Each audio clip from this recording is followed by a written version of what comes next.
किंतु ये व्यवहार मुझे समझ में नहीं आया प्राण बल्लभ।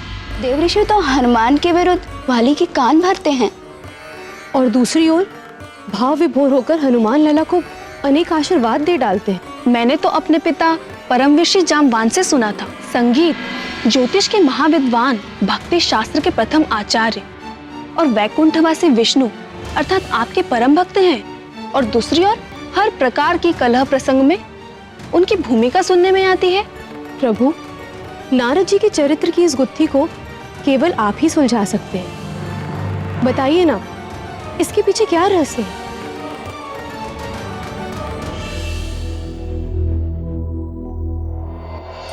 श्रद्धेय नारद जी, सृष्टिकर्ता ब्रह्मा जी के 17 मानस पुत्रों में से एक है।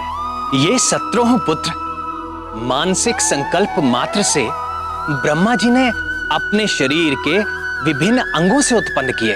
भक्त नारद का जन्म ब्रह्मा जी की गोद से हुआ और उनके एक अन्य पुत्र दक्ष का जन्म ब्रह्मा जी के अंगूठे से हुआ। एक ही पिता की 2 संतानें, दक्ष और नारद। इन दोनों के बीच का मतभेद ही नारद जी की कलह प्रियता का कारण बन गया। भजमन नारायण नारायण हरे। पूर्व कर्मों के कारण नारद जी के मन में संसार के प्रति वैराग्य जागा हुआ था। अतः नारद जी ने गृहस्थ आश्रम को स्वीकार नहीं किया और वो वैरागी भक्त हो गए। प्रजापति दक्ष अपने पिता ब्रह्मा जी की आज्ञा मानकर गृहस्थ हो गए और सृष्टि का विस्तार करने में उनकी सहायता करने लगे। किंतु दक्ष को प्रजाओं की सृष्टि व पालन करते हुए अपने पद का झूठा अहंकार हो गया। आज मैं तुझे तेरे कर्मों का उचित दंड देता हूं। और वो हठी व क्रोधी हो गए। पुत्रों, तुम सबकी शिक्षा पूर्ण हो चुकी है। अब मेरी इच्छा है कि तुम सब विवाह कर लो और गृहस्थ हो जाओ और सृष्टि को फैलाने में मेरा सहयोग करो। हरि ओम तत्सत। किंतु पिताजी, हमारे बड़े भाइयों ने सन्यास का मार्ग चुना और हमारे मन में भी दुविधा है। दुविधा? कैसी दुविधा? पिता की आज्ञा मानना तुम्हारा परम धर्म है और उसी में तुम्हारा परम कल्याण भी, यही शास्त्र कहते हैं। हरि ओम तत्सत। किंतु तात नारद तो कहते हैं। उस कपटी का नाम भी मत लो।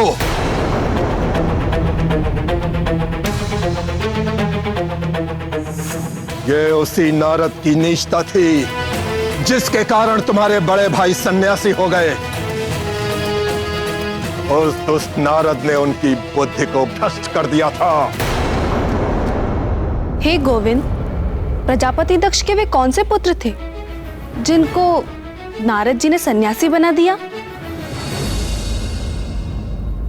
जब ब्रह्मा जी ने दक्ष को सृष्टि का विस्तार करने के लिए कहा तो दक्ष ने अपनी पत्नी वीरनी के गर्भ से हर्यश्व नामक 5 सहस्र पुत्रों को उत्पन्न किया। नारद जी ने उन्हें गृहस्थ आश्रम के विरुद्ध उपदेश देकर सन्यासी बना दिया। इस प्रसंग में भी नारद का कोई दोष नहीं था। उन दक्ष पुत्रों की बुद्धि गृहस्थ आश्रम में नहीं थी। अपने पूर्व कर्मों के कारण वो सन्यास के अधिकारी हो ही चुके थे। नारद ने केवल उन्हें प्रेरणा भर दी। तो प्रजापति दक्ष ने फिर क्या किया?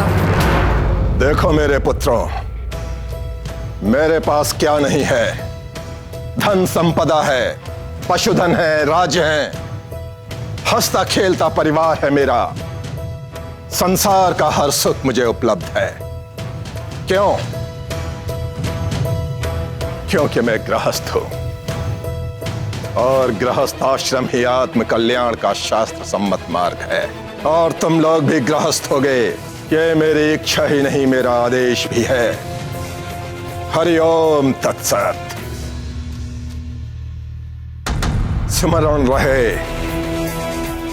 अपने उस ढोंगी नारद से दूर ही रहना, उसके निकट भी मत जाना। यदि वो निकट आए तो तुम लोग उससे दूर चले जाना। यदि वो फिर भी बोले तो अपने कान ढक लेना। समझ गए ना?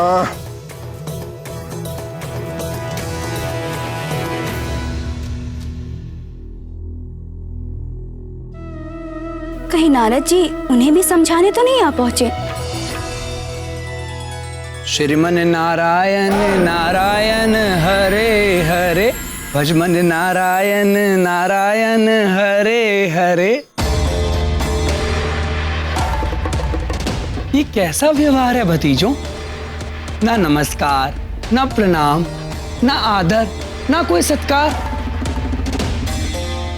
या प्रजापति दक्ष ने तुम सबको यही शिक्षा दी है? जी पिताजी ने हमें यही शिक्षा दी है। उन्होंने कहा है कि आपसे दूर रहें और आपके निकट भी ना जाएं। और यदि आप निकट आए तो हम दूर चले जाएंगे।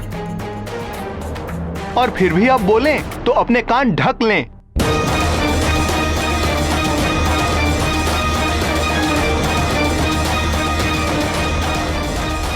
पिताश्री ने हमें बता दिया है, आत्म कल्याण का सच्चा मार्ग गृहस्थ धर्म ही है। हम गृहस्थ बनेंगे और सदैव सुखी रहेंगे। किंतु प्रजापति दक्ष भी तो गृहस्थ हैं। वे सदैव सुखी क्यों नहीं रह पाते? सोचो सोचो।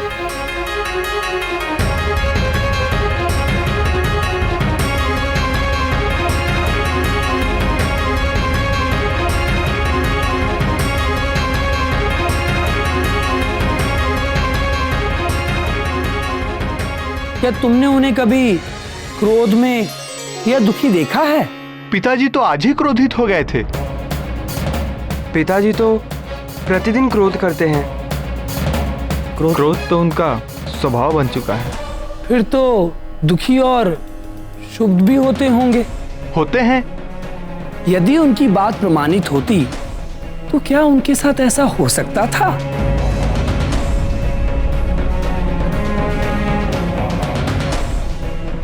नहीं। अच्छा भी है, बताओ, क्या तुम में से किसी ने भी मुझे कभी भी क्रोध करते हुए या आंसू बहाते हुए देखा है? नहीं, आप तो सदैव प्रसन्न मुद्रा में ही रहते हैं। क्या मैं गृहस्थ हूं? नहीं। और सदैव सुखी रहते हैं। प्रजापति दक्ष गृहस्थ है और सदैव दुखी रहते हैं।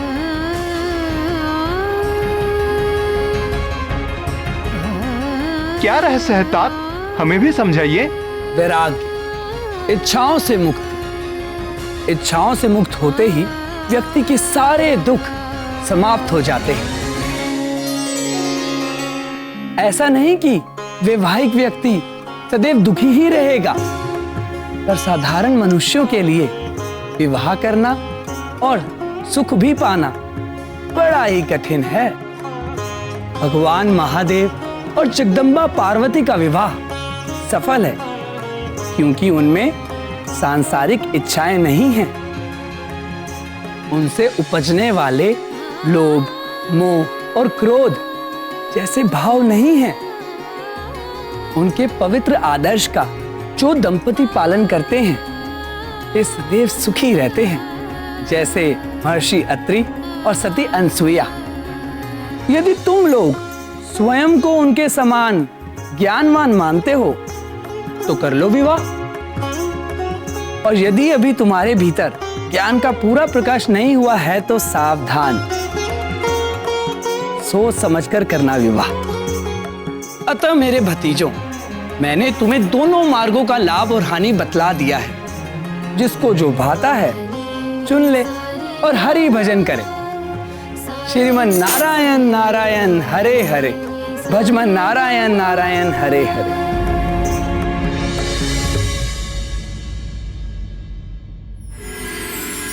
प्रिय नारद ने दक्ष के उन 1 सहस्त्र पुत्रों को भी सन्यासी बना दिया और पृथ्वी के कोने कोने में भेज दिया। प्रजापति दक्ष ने फिर क्या किया? उनको तो बड़ा क्रोध आया होगा। आया, और उसी क्रोध के आवेश में उन्होंने नारद जी को श्राप दे डाला। अपने ही वंश बेल को काटने वाले वंश खाते ही आज मैं तुझे तेरे कर्मों का उचित दंड देता हूं। जिस प्रकार तूने मेरे पुत्रों को पृथ्वी के कोने कोने में भटकने के लिए भेज दिया है, उसी प्रकार तू भी सारे संसार में भटकता रहेगा, भटकता रहेगा, भटकता रहेगा। 2 घड़ी से अधिक तू कभी भी किसी स्थान पर नहीं टिक सकेगा और सारे ब्रह्मांड में तू कलह प्रिय के नाम से कुख्यात हो जाएगा, कुख्यात हो जाएगा, कुख्यात हो जाएगा। यदि श्रद्धेय नारद जी चाहते तो वो भी पलटकर दक्ष को श्राप दे सकते थे, किंतु अपने निर्मल संत स्वभाव के चलते उन्होंने दक्ष के श्राप को मेरी इच्छा मानकर चुपचाप स्वीकार कर लिया। और विडंबना यह है कि अपने इन्हीं श्रापों के कारण नारद जी सारे संसार में घूम घूम कर लोक कल्याण करते हैं और सर्वत्र सम्मानित होते हैं। किसी भी कर्म का चरित्र उसके परिणाम से उजागर होता है। नारद जी जो भी करते हैं उसका परिणाम सदैव लोक कल्याण ही होता है। नारद जी अपने समर्पण और भक्ति के कारण अनेक प्रकार की शक्तियों से संपन्न है। वे भूत व भविष्य की भी ज्ञाता है। नारद जी ये जानते थे कि हनुमान लल्ला पर कुछ प्रभाव न पड़ेगा और वाली के विष देने से हनुमान लल्ला का क्या गया, उल्टे हनुमान लल्ला को तो दिव्य कुंडल और प्राप्त हो गए। हे प्राणवल्लभ, हनुमान लल्ला इतने प्यारे क्यों हैं? मन करता है उन्हें गोद में उठाकर हृदय से लगाकर जी भरकर दुलार करूं। कुछ बालक होते ही ऐसे हैं जो हर देखने वाले का हृदय हर लेते हैं। बधाई हो महारानी जी, बधाई हो महाराज। देखो पुत्र, ये है दाई माँ।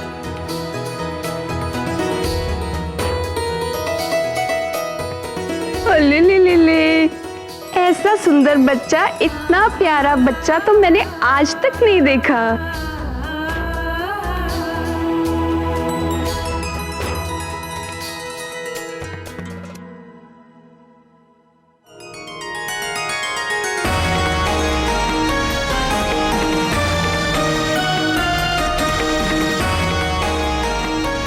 आज मैं बहुत प्रसन्न हूँ।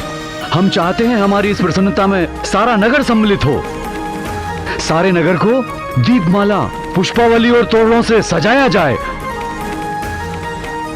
मंदिरों और भवन की विशेष तौर से सज्जा की जाए। आगामी 1.25 मास तक प्रत्येक दिन उत्सव आयोजित किया जाए। कोई भी व्यक्ति भूखा, उदास और दुखी ना हो। प्रत्येक दिन राजभवन में सर्वसाधारण के लिए राजभोग की व्यवस्था की जाए। नाथ, मेरी एक इच्छा थी। आज्ञा प्राणेश्वरी। मैंने सुना है कि माता को गर्भकाल के वक्त जो व्यंजन पसंद आते हैं उनका संबंध शिशु से होता है, और गर्भ अवस्था में मुझे क्या अच्छा लगता था ये तो आप जानते ही हैं।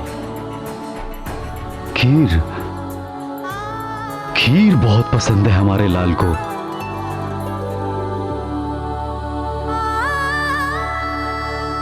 मैं चाहती हूँ कि अन्नप्राशन तक प्रतिदिन नगरवासी खीर खाकर तृप्त रहें।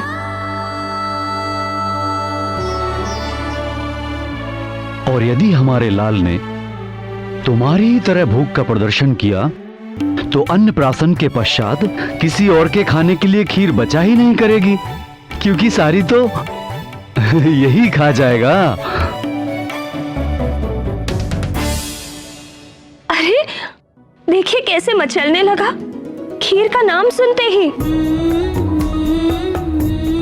दूंगी दूंगी, तुम्हें भी खीर दूंगी, किंतु अन्नप्राशन के बाद।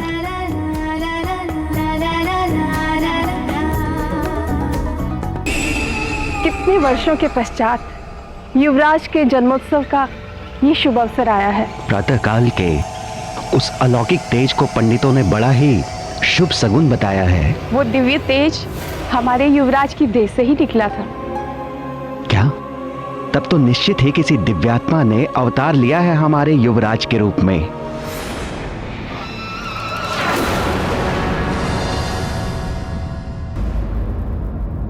हे, रुको।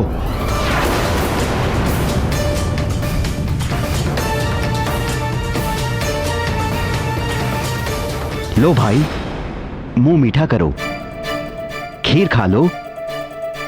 अरे संकोच मत करो, तुम जानते नहीं हो क्या, युवराज ने जन्म लिया है। ले लो।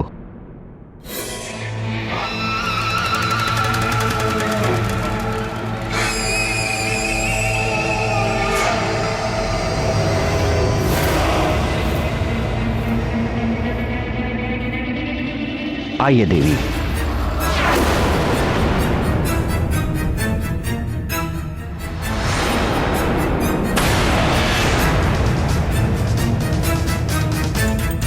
अब तो खीर से घृणा हो गई है। एक बार बच गया, पर मुझ महानतम का वार व्यर्थ नहीं जाएगा हर बार।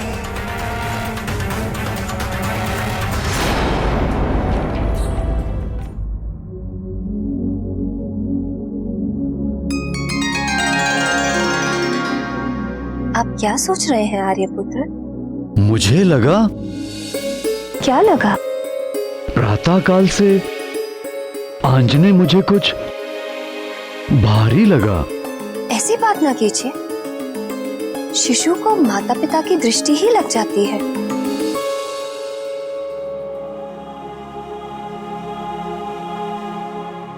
वाली ऐसा अहंकारी था जिसे किसी भी स्थिति में हार स्वीकार नहीं थी।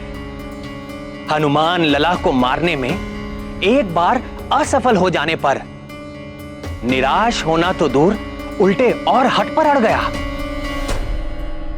फिर वो एक और क्रूर योजना के साथ आंजनेय को मारने जा पहुंचा।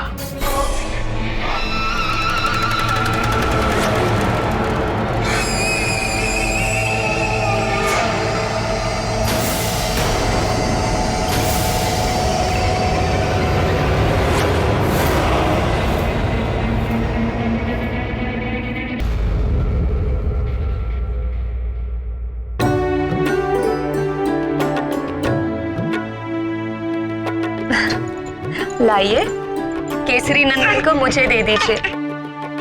इनके स्नान का समय हो गया है। अभी नहीं जाना, अभी तो हमारे साथ खेलेंगे।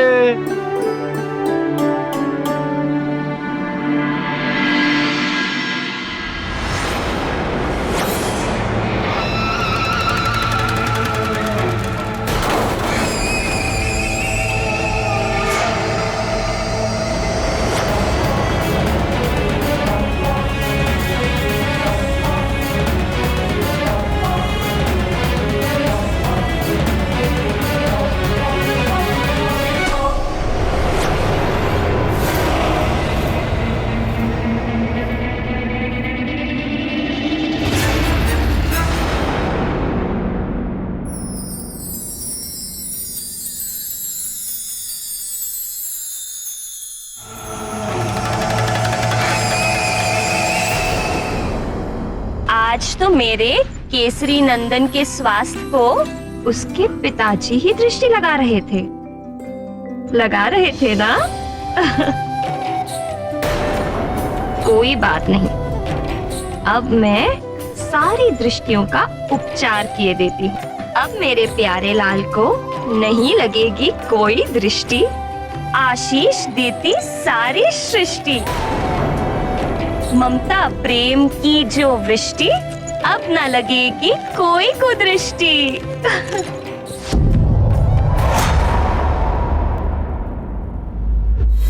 मुझे देख रहा है, मुझ महानतम को ही देख रहा है तो सुन ले मरकट, मैं महानतम तेरा काल हूँ।